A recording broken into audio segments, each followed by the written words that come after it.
En klassisk fejl for mange skiløbere, det er at køre med for stor skridtstilling. Som jeg viser her, altså hvor inderskien kører langt foran yderskien. Det bevirker tit, at man mister kantgrebet i yderskien, og dermed mister man kontrollen. Som I også kan se, så bliver min yderski stemmet ud til siden her, fordi jeg mister kantgreb.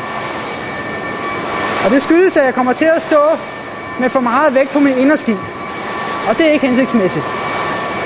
Et godt fokus for at afhjælpe en for stor skridtstilling, det kan være at fokusere på at trække inderskien tilbage.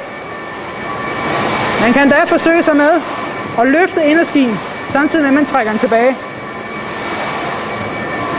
Læg mærke til, hvordan det lige pludselig er min yderski, jeg kører meget mere på, og hvordan min yderski den beholder kantgrebet.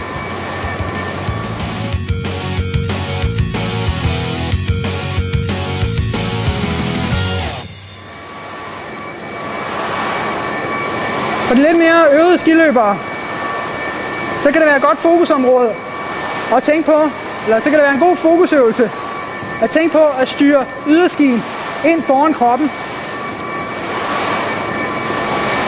Simpelthen styre den ind foran der. Ind foran der. Man kan forestille sig, at man skal sparke til en fodbold, og man sparker ind foran. Sparker. Spark.